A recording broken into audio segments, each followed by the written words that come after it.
How did I end up at 19 photographing 3 girls nude? These days it's probably not that big of a challenge, right? Everybody's got a phone. Everybody was introduced to sex on the internet at a too young of an age. But for me, this was remarkable.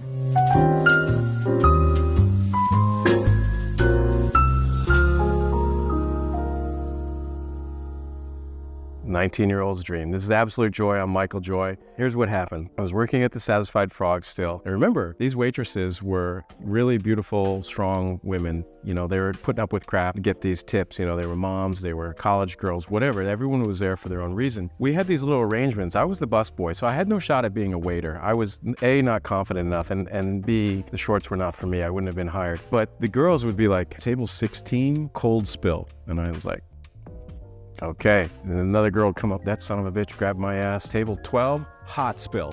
So it was up to me to be, sorry, sir. And then they started paying me for the spills. So I had a little side hustle there. But anyways, I say that because we got to know each other. The trouble is I was exhausted because at this point I was working 3 a.m. to 10 a.m. at the grocery store. And then I would go to the restaurant at 4 p.m. and work till midnight to do the busboy thing. Now I didn't last long at doing that. I don't know, maybe 3 or 4 weeks. And I ended up making so much more money as a busboy because the girls were super generous with me. At a certain point, they learned that I was interested in going to art school for photography. And I kept talking about a portfolio that I was trying to build and this, that, and the other. Jenna, her name, I don't know how I remember this name. She's like, oh, my sister will be in town. She's got a great rack.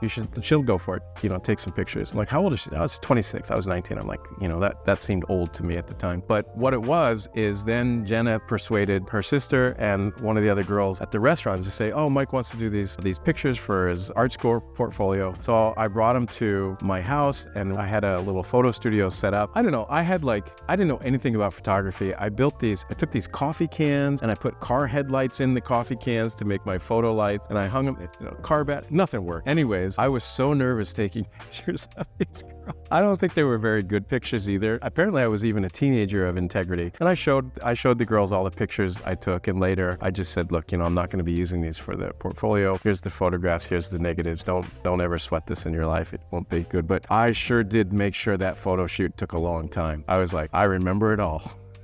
Hey, apparently a busboy had its benefits. I wasn't savvy enough to be like a cool... But you were, a gentleman and handsome for the girls to offer you. I had hair. I was kind of handsome as a kid. It kind of got older, but that was really sweet. And they were nice and they trusted me and it was okay. I thought, man, I need to be a photographer. That's when I went to art school to study. It was great. So that's an inspiring story for those who have their first jobs right now. Right? First jobs, but doesn't seem like your, life path, right? The busboys don't make money. I didn't have the confidence to be a waiter ever. And I worked at other restaurants too later, but I never made it past the busboy phase. I couldn't talk to a stranger. It was not possible. You? Oh, absolutely could not. I didn't learn to talk to strangers until in college when I was working for Murray Mattinson at Photographic Conservation Associates. It's a long time to be able to say that quickly because he had me answer the phone. He was a Vietnam vet. He was the guy that was the judo guy, and he had the horrific job in Vietnam of being the guy that had to go into the tunnels and clear tunnels with a knife, not a gun. He was a very angry man, but he taught me to stand my own ground, and it took a long time for me to unwind from that. I should tell you about the Murray Mattinson story. Let's hear about the guy who had to sustain many horrors in Vietnam and how he ended up coming out being a very important teacher in my life.